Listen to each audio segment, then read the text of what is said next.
You are listening to the Knightline Sports Network, brought to you by Travis Dever and the Dever team, 386-690-1636.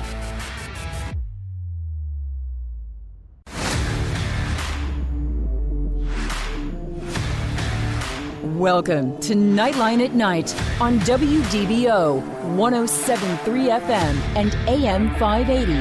Night Nation's only call-in show goes live now. All right, hello, Night Nation. This is Andrew Phegley coming to you from the Dever Team Studios, brought to you by Chad Bar Law, raising the bar on what to expect from your personal injury attorney. Give Chad a call, 407-599-9036 for a free consultation, or visit chadbarlaw.com. You can also call Travis Dever for all your new Smyrna Beach real estate needs, 386-690-1636. If I didn't tell you, I am Andrew Phegley. I got Big Ben Stout here with me, who is Big Social 32 on Twitter. And I got Roger Phipps, a.k.a. Night Bengal, at Night Bengal on Twitter. Live from the Santa Rosa Beach studios, he is. What? All right, this is Knightline at Night. We're talking UCF. We're taking your calls. If you want to call us, 844-580-WDBO, 844-580-9326, or you can use the open mic feature on the WDBO app. I would love it if you did one of those two things for us this evening. So I'm AP_Knightline on Twitter, by the way, or UCF_Knightline, and you can find all the rest of our stuff at knightlinesports.com. So the last time that we were all together, we had a kind of a not a good football game for UCF. It was a bye week this week. So no football, but the last time we were all together, we were talking about a 34-26 loss to Tulsa. Boo. Yeah. I think we just got another false start. I'll add a hiss in there, too. I had a sound for that, and I can't remember what I did with it. Here. Okay. So we're going to talk about what's coming up next, though. We have Memphis this week. At Memphis, finally getting to play another game on ABC, which is a little bit crazy, to be honest with you. 3 games this year so far out of 4 games on ABC. I love it. Yeah, it's interesting that is the case, considering that both us and Memphis, we were both off last week, but both of us are coming off of a loss, and we were expecting that game to maybe be a huge game where we were both undefeated. And for us to be both coming off a loss, that kind of and still be on the big network and that kind of a good spot of that 3:30 game on Saturday is, I think it shows a lot about both teams and the brand that we're building. Yeah, I was never one, though, if you remember, I was never one to say that Memphis was going to be undefeated at this time. Yeah, well, they've only played a couple games. Yeah, so. and he told you. I'm just saying, new coach, new system there. Not the same Memphis team that we've seen before. Some of them are, but right now we are a 3.5-point favorite, which I think is a little low, personally. I think it should be at least 7.5, personally. The matchup predictor, which I love on ESPN.com, says we have a 72% chance of winning. They have a 28% chance of winning. But we've Andrew, got.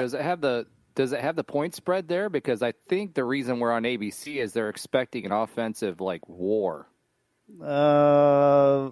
75 over under 75. Yeah. So they're expecting a decently high scoring game. Yeah. I think that we've lucked out getting on ABC as well. Just because there's been games that have been pulled. There's, all kinds of stuff. Like our buddies at U of F, a bunch of COVID up there. So they stopped, if you hadn't heard that today, the U of F stopped practices, meetings, the whole deal. Because they got a bunch of COVID gators in the swamp. Really poor timing on them getting a bunch of COVID cases after Dan Mullen. Not only after a loss, but what after Dan Mullen said after the loss, that he wanted to pack the swamp with 90,000 people, and all of a sudden, probably not a good not idea. great timing Yeah, on them getting a bunch of COVID cases after he made that I hate statement. to see anybody get COVID, but if it could happen to anybody, I'm not saying that. No. I don't mean that. I'm joking. We will stop short there. I'm joking. Yes. No, I did hear it's attracted to jorts, though. Nice. I think that's the team outfit up there. All right, I'm gonna make a bunch of Gator fans mad. So if you want to talk to us, open mic on the WDBO app, by the way, or you can call 844-580-9326. We'll talk to some Gator fans if you want about that. I still think so. I mean, I doubt that they'll be playing this weekend if they were going to play at all anyway. So the best team in Florida is back. I guess so. I mean, at least we're on UCF showcase. against Memphis on ABC. The best team in Florida is back right where they belong, national television, all that stuff. So, well, we certainly better prove it on Saturday against Memphis. I mean, Memphis is obviously they haven't beaten us in 30 years. We're going to their place. They're chomping at the bit. Both of us are coming off a bye week where we had a bad taste in our mouth off a one touchdown or a one score loss. This is a big game for both sides. You know, they've been circled this for, as soon as the schedule came out. So they're going to be ready to go, and we got to be ready to go too. Yeah. Here's the thing with them, though. I think the difference is that they don't have a defense to speak of. Again, the games that I've watched them play, we're not playing stout linemen. We're not playing against great defensive backs. So for me, I think if we're just playing offense versus offense, I think we win that 100% of the time. I'm with you on that. Yeah. I'm trying to pull up some stats here. Well, as the world turns, I'll have to find that a little bit later here. Well, as you're doing that, I mean, some of their probably biggest opt-out before the season was their star running back Kenny Gainwell. They haven't really skipped too much of a beat on offense. They're still very dangerous, especially at the wide receiver position with DeMonte Coxey and Sonny Dykes as well. They've got some dangerous Sean receivers. Dykes. Or Sean Dykes, I'm sorry. Sonny is a coach. Sonny Dykes is a coach, that's right. Yeah, SMU maybe? Thank you. But yeah, Sean Dykes, they got some dynamic receivers. Brady White's about, 45 years old in that offense, and he's very experienced. And the Liberty Bowl is probably going to be about a quarter full, but it's still a tough place to play. It'll be an interesting game. Yeah, Brady White is completing 70.9% of his passes this year. 7 touchdowns, 3 interceptions in 2 games, I believe. But they've got one running back that has a total of like 200 yards. So, yeah. Well, our quarterback, by the way, 87 of 139 for 1,155 yards, 9 touchdowns, and 2 interceptions, by the way. He's got some good stats. And our Otis Anderson, 42 carries, 194 yards. But then you have to add the rest of our running backs in there. Marlon Williams, receiver, 32 catches for 388 and 2 touchdowns. Dykes for Memphis has 16 receptions for 222 yards and 3 touchdowns. So, well, the big thing is too. I mean, our receivers, number 2 and number 5 nationally. Dylan Gabriel, people don't realize this yet, number 5 passer in UCF history already. So, wow. Yeah. if you start stacking those things up, the offense has been prolific. The challenge was last week, 2 weeks ago, they just weren't. Too many self-inflicted wounds. So the question is going to be, we know this offense can put up yards. We know they can go bombs away. Will we fix the mistakes that we made? And the difference is going to be, for me, I think, is the defensive line, because they're not going to have those stout. Memphis does not have those stout 3-down linemen or 4-down linemen that Tulsa and Cincinnati have. So what is it going to click this week? Are we going to slow it down to allow those receivers to get set? Because you heard Coach talk about that. One of the challenges is the receivers, and the other challenge is Dylan needs to settle down and wait till everybody gets set once they get them in motion. I think if we stop that, that's big. Let's hear what Josh Heupel had to say on that. How about that? We've done some things to alleviate that. We've worked on it. We did that the week before, too. Things didn't work out the right way, but I feel like we're putting our kids in the right position, feel like they're focused and ready to correct those problems. Those are things that we can control. We got to be on the right side of it this Saturday. You can't play from behind the chains. There's instances where wide receivers got to get their cleats in the ground. Sometimes we're moving bodies, and quarterbacks got to recognize that the body's still in transition before he calls for the ball. Some of the things up front we can correct as well. All of it is self-inflicted wounds and things that we can control and do a better job of, and do anticipate with some of the things that we're doing that our kids are in a great position, and we'll play efficiently and eliminate those things. All right, well, that was Josh Heupel yesterday talking about that exact thing, the penalties that absolutely killed us the last game.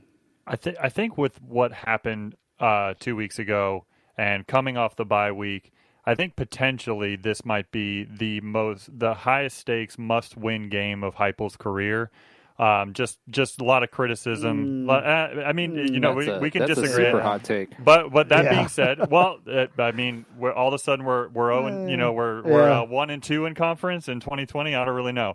But by the same token, we still have a lot in front of us if we can win this game. So that's the good news. But then also, the reason why I said that it might be one of his largest must-win games of his career is because he has had two of his biggest moments in his career have both come against Memphis. I mean, let's go Bone in 2018, and then of course the conference championship game where he's waving his hands in the air in the second half that really got us going. I mean, those are his two biggest moments of his career. Both come against Memphis. Wow. This is a big game. I could see. A little bit. I mean, think about what happened last week. I don't know if those were the biggest moments of his career. In his head coaching career, I think so. Maybe at UCF, his career, but I don't know.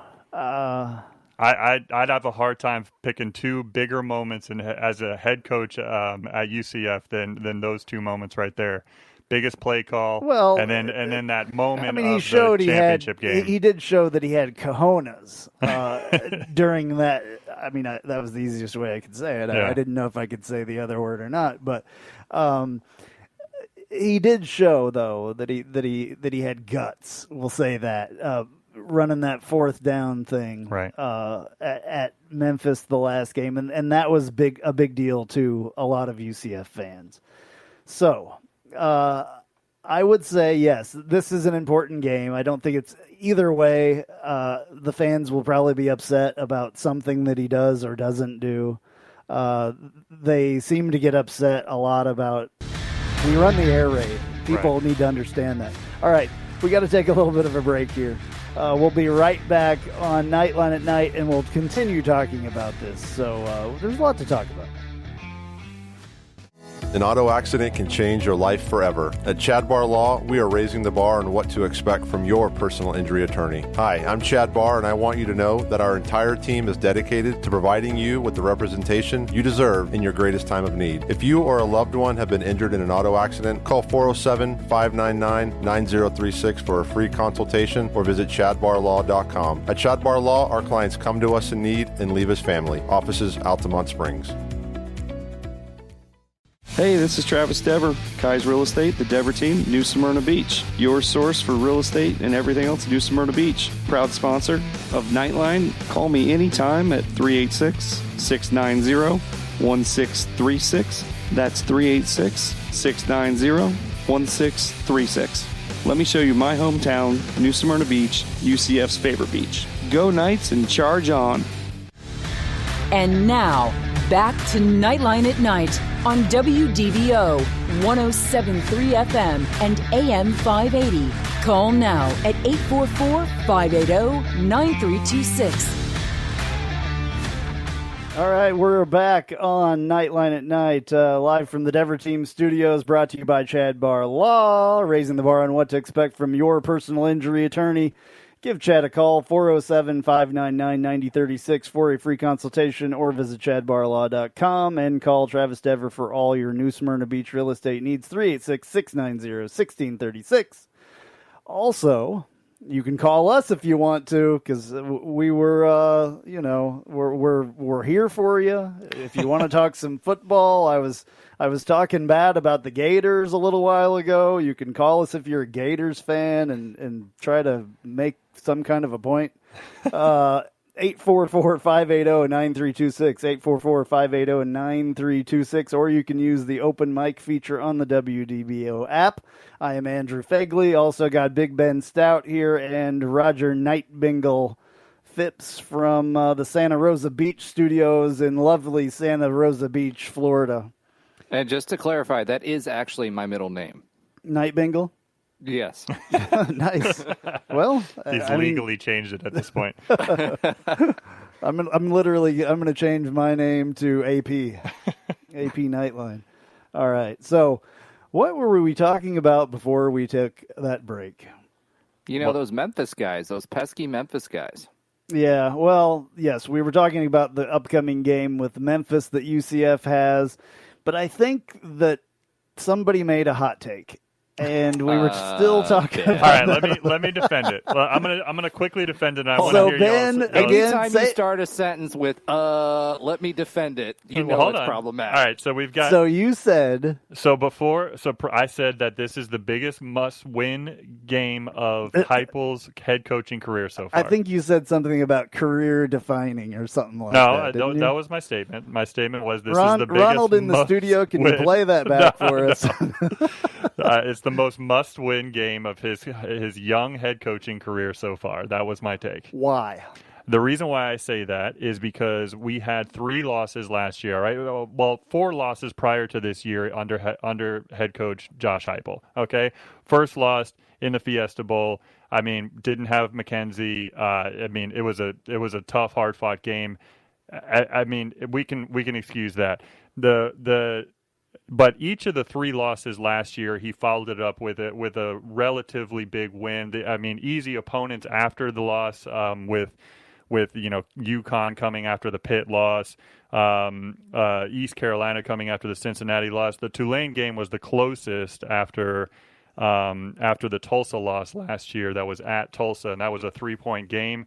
And the reason why I'm saying is because I think that this is probably the toughest opponent on the road after a loss that he has faced it as a head coach so far. And if he loses and he goes to 1-2 in the American Conference, I don't care 2020 or not. Like it's just really bad news. It basically is a conference championship elimination game for us right now that we're playing on Saturday. And so therefore, I think it's the biggest game that he's coaching as far as a must-win goes. I guess technically it could be a American Championship playoff game in a way. I mean, it could be defining moment, I guess. I don't know. And it's Memphis. 30 years of beating these guys. Close games over the last 4 years with them, or 3 years, I should say. If he was to lose this game, I think it would be even more career defining than winning it. And that's why I didn't say he was career defining. I said it was the biggest must win of his young head coaching career. All right. He's got to win it. Saved yourself we have there. to win it. You saved yourself there. All right. Well, yeah, we have to win it. Here's what Dylan Gabriel said about last week, though. I want you to hear this. This is what he said yesterday. I think it's important to just come back and, clean the slate. It's good. We're able to have a bye week and kind of just regroup, start fresh, and, past is behind us, and all we can focus is on the present. All right. The past is behind us. All we can focus on is the present. I like that. That's the way a quarterback should think. Well, a lot of the times when you lose going into a bye week, it's not a good thing because you're like, oh my goodness, we got to get back on the field and avenge that loss. But I think it was actually a good thing we had a bye week because we're pretty banged up in that Tulsa game with Richie Grant, a lot of our running backs, and so I think that they used this bye week to get healthy, and I think they're gonna light them up on Saturday. Don't mistake my statement for any doubt that I think we're going to go in there and take care of business on Saturday at 3:30. Well, I hope so. We need to. That's a big deal. All right, going to take another little break here, and we'll be back on Knightline at night in just a few minutes. I'm Jeff Allen. Join me each and every week on the Knightline Sports Network for the AAC Report. We bring you in-depth coverage of each school in football, basketball, baseball, softball, soccer, golf, tennis, and more, as well as bring you insider interviews and focus in on the biggest games and news of the week. That's all right here each week on the AAC Report, only on the Knightline Sports Network.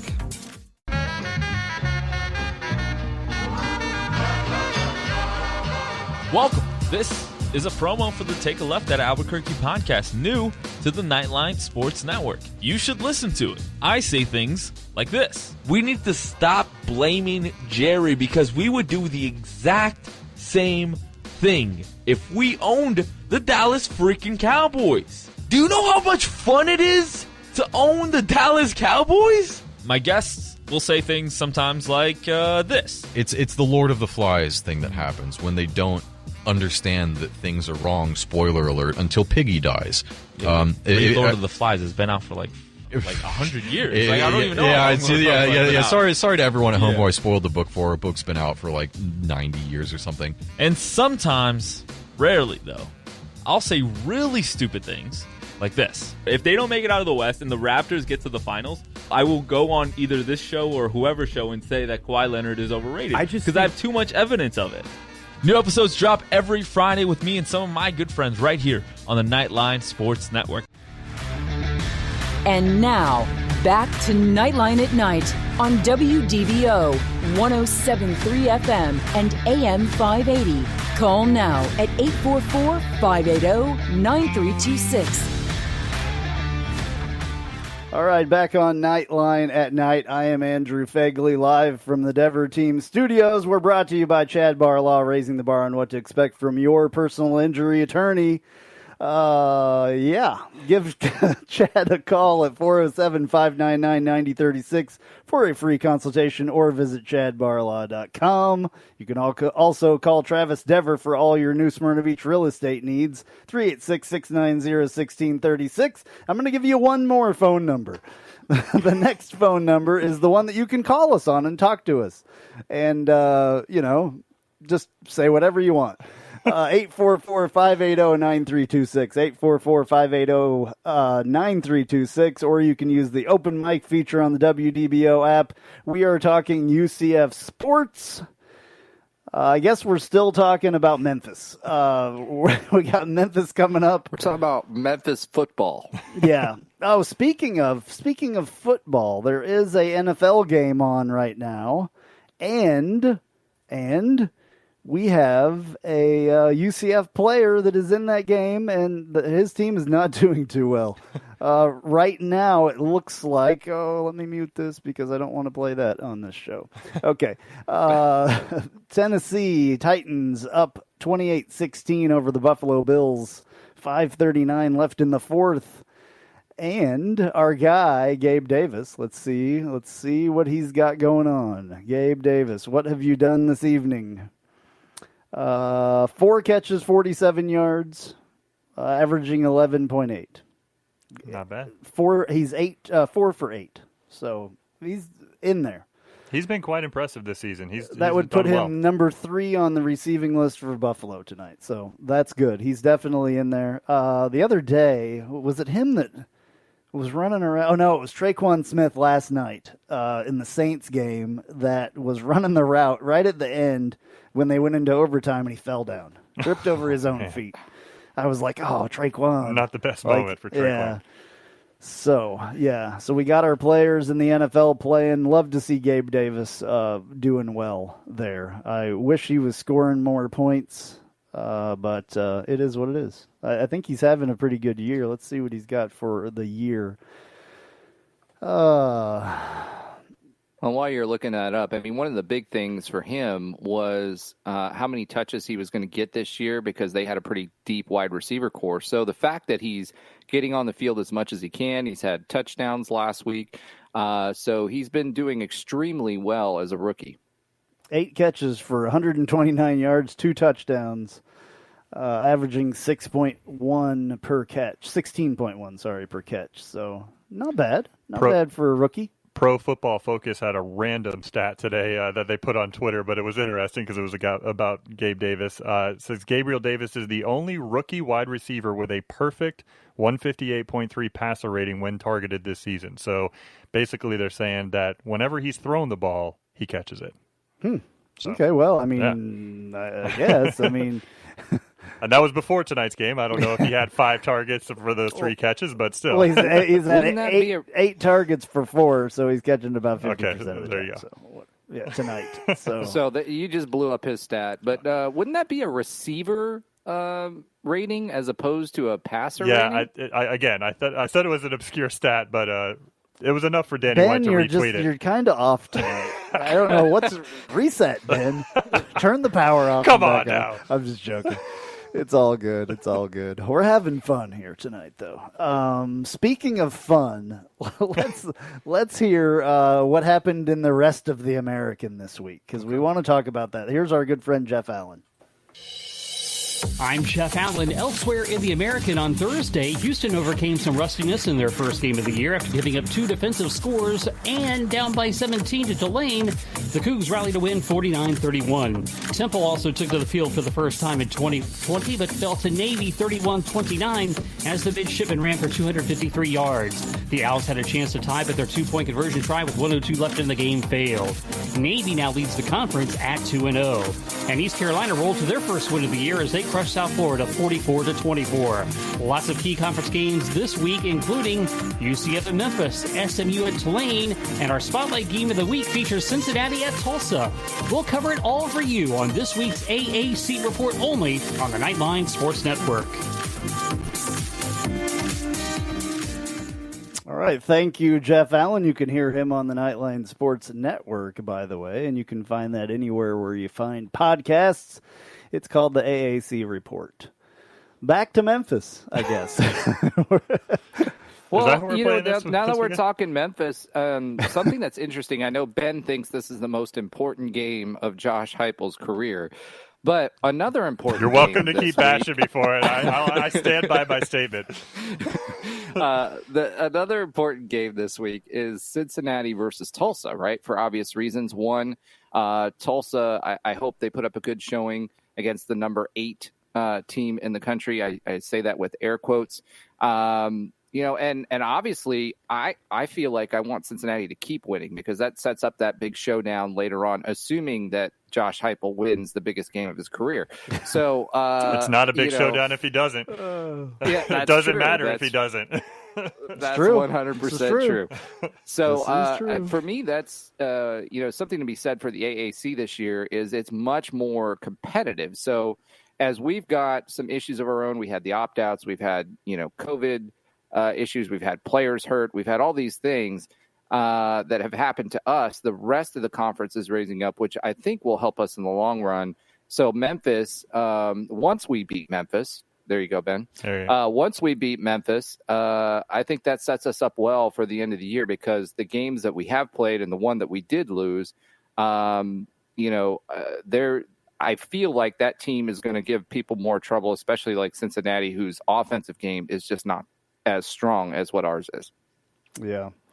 Well, the last time that Memphis beat UCF was September 22nd, 1990. That's right, 30 years. 1990. I was a junior in high school in 1990. I was 6. Yeah. Well, that's all right. That shows your age. Anyway. I was 9. Yeah, well, whatever. You guys are Grandpa. Inexperienced. That's all that I have to say about that. Anyway. So, yeah. So you were 9 years old or 6 years old, and he was 9 years old. So that tells you how long it's been. Yeah, and we were a young football team too. So I would say, I guess, if Josh Heupel messes this up, head coach for UCF, Josh Heupel, maybe it would be a pretty big deal. Which is why he doesn't. He's got to win it. Yeah. So, I don't want to jinx this, but we've been losing a lot of streaks lately. So let's not make it this one, Josh. That's true. Oh boy. And that comeback victory in 2018, 31-30 UCF, and we had to pull all the I don't know what, the hat's out of the case or whatever. I don't know. Pull out all the stops. All the stops. Yeah, I didn't know if I could say stops on the radio, so I just But that was the play. That was the play call. Let's go Bone. That's what brought us back in that game. So absolutely, yeah. And that if you don't know, if you're not a UCF fan and you're listening, let's go Bone means that he puts two big offensive linemen or at least one offensive lineman in the backfield and has him run the ball, basically. They call that formation Bone. So yeah, and last week we had the T-bone because it was two of them. Yeah, it was two of them. Yeah, so it's pretty cool looking. We need to throw one to an offensive lineman at some point, like Mahomes does every once in a while there in Kansas City. All right. Well, one big thing, I guess, I want to get to this. Richie Grant, the last game, got knocked out cold during the game. Here's what he had to say about that. All I can remember from that moment was, I think I was telling our training staff, like, let me get a couple plays, please. Like, I don't want to let my brothers down. Like, I didn't want to leave the field at all. When I finally started becoming aware of what was happening, I just remember that was the only thought I had. Like, I had to get back out there. I knew it was a crucial moment. I didn't want to let my team down. So, I mean, them my brothers. You know how much I love them, how much they mean to me. I've been telling you that forever. And I just went down. I just felt like I was letting them boys down. I didn't want to do that. It was kind of hard watching it. Before I even looked at it, I got a lot of text messages and calls, people saying they were scared, and to me it felt like I just, just went out for a little bit, came back. But I realized after watching the play and especially the live view, how long it was. So I understood why they were scared like that. In that moment, I remember the play before. I didn't remember the play that happened, but just over time, everything came back to me. I remember exactly what happened and exactly how I got to that point. All righty. Well, that's it from Richie Grant there. It sounds like he's going to be back and all good for this game. Thank goodness. We need Richie Grant. Richie Grant, I guess 3 different players got knocked out in that game from what I heard. Wow. 3 different players. That tells you how hard they were playing. Yeah, they were playing hard. Richie Grant plays hard all the time. He just happened to put his head down in the wrong spot and got a knee right upside of the helmet, which will do it to you. Yeah, but they were super chippy. I mean, if you were watching the game, they were being super chippy during that game. Yeah. I mean, there was a helmet thrown too. Yeah, that was dumb. Yeah, that was another momentum killer as we talked about it last week. There was a bunch of momentum killers. All right. Let's talk about you want to go into predictions at all about this game? Do we want to give a score or anything like that? We've done it the first few games of the year. We may as well keep it going. Yeah. So, Roger, why don't you start us off? What do you think is going to happen in this game against Memphis on Saturday? Okay. For me, I think it is a high-scoring affair. I'm not very confident in their defense and what I've watched, so I think we get our points. I'm going to go 52 to 32. Okay. Oh, so you not only think it's going to be a high-scoring game, you think it's going to be a blowout as well, which I hope that's the case. But I'm going to go a little bit more conservative than that. Not much more, because I do agree with you, Roger, that we're gonna have a high-scoring game. But I'm going to say 45-38 Knights. Okay. All right. Well, the last meeting, remember, was 56-41 UCF. So, I'm going to say 42-30 or something like that. I don't think it's going to get into the 50s personally. 42-30, I'll say. Yeah. Well, if it is true that it's Josh's most important game of his career, I think he might actually keep the foot on the gas this time and get it past 50s. He just doesn't. He doesn't really do that.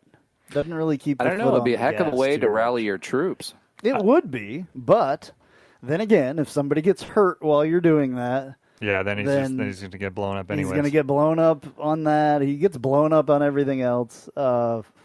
I think that maybe situationally it might bring us to just get it over 50 points. It may not be as close as I predicted, but and I'm hoping that's not the case. But I think situationally it may just flow that way if we can get it up over 50 points. But I do think over 40 is a real, a very serious possibility. Yeah, we've scored over 50 so far once this season out of our 3 games. Right. 51-28 over ECU. 49, we were close, over 49-21 over Georgia Tech. Yeah. I think Georgia Tech had the better defense, to be honest, between the two. So that's why I'm going a little high this week. Yeah, okay. I would agree with that. We'll see. I think Tulsa probably had the best defense. They had the best defense we faced. There's no doubt about that. Yeah, so far this year. Tulsa, keep your eye on them. I think that they're a much better football team than they appear. They had that really good game against Oklahoma State. And I don't know who else they've played because I haven't really been paying attention. Well, I mean, and they were a better team last year too. Remember than what they appeared, because I think they ended up like 3. I think they had 3 wins, but remember those losses that they had. There were several. I think it was 2 or 3 losses that were by a field goal in the last minute. So against ranked teams. So yeah, Cincinnati they were playing better last year too. Yeah. So they were playing better last year as well. I think they might be building something led by their defense. Their offense isn't quite there yet. Since Chad President left. I forgot about this. They've only played the 2 games because their middle game between Oklahoma State and us was postponed. All right, we're going to take a break. We'll be right back on Knightline at Night. Hey, Jeep Wrangler owners, have you ever sat in your office at work and watched the rain just pour into your Jeep because the weatherman said that there was a 0 chance of rain? Or you put your doors back on because there was a 100% chance and then not a drop of rain fell? Well, there's a company out there that can help take the worry away and give you the peace of mind to be without your doors. The company's called Life Without Doors. They make waterproof rain curtains and dash covers for Wranglers. Life Without Doors is there to help make the decision to leave the doors at home an easy one. Find out more at lifewithoutdoors.com.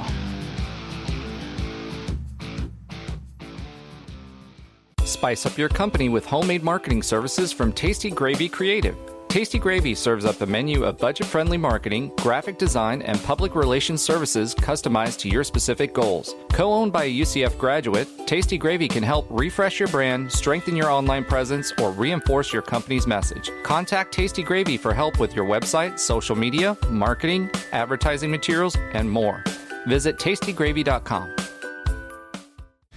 And now, back to Knightline at Night on WDBO 107.3 FM and AM 580.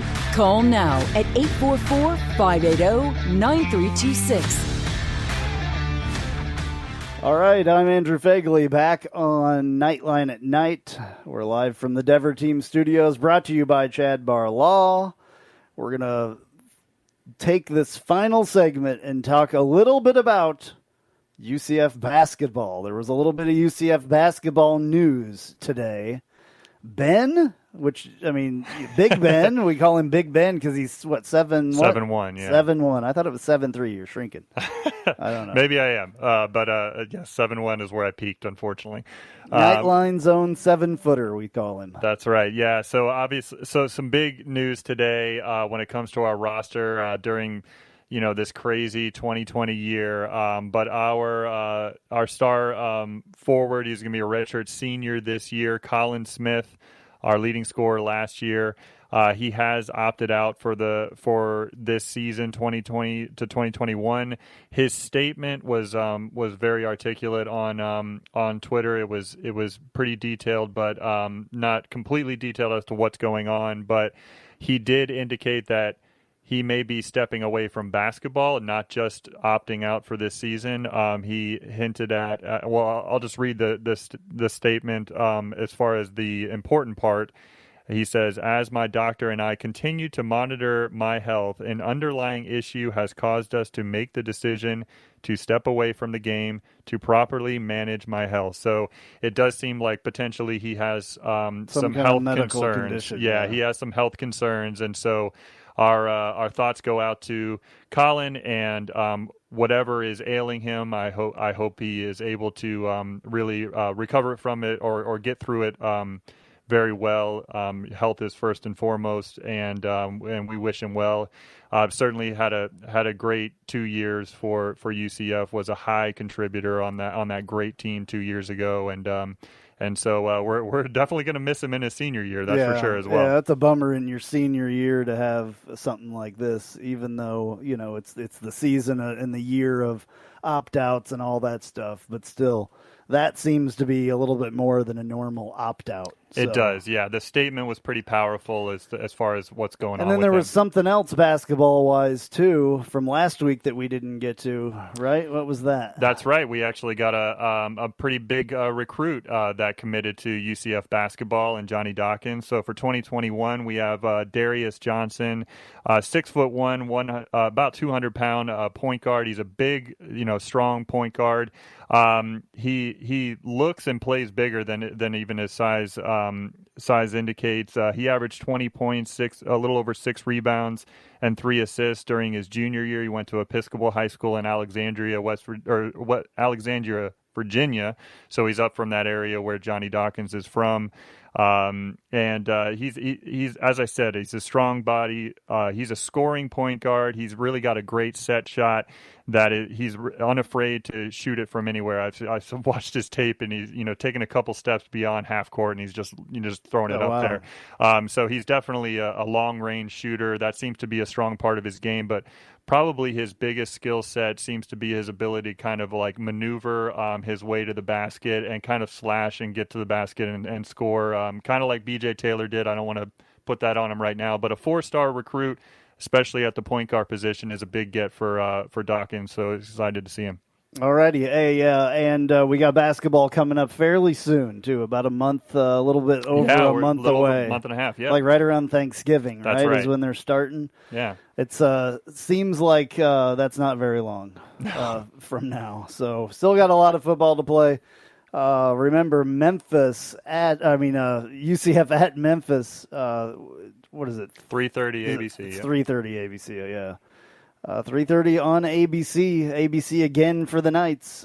Should be good. Roger, very quickly, you got any last comments? No, I just missed you guys last week. It took 3 people to replace me, so I feel super proud of that. But other than that, excited about the basketball commit. Sad news for Colin. Really loved him and wish him nothing but the best. All righty. Ben, final thoughts at all? Go Knights, man.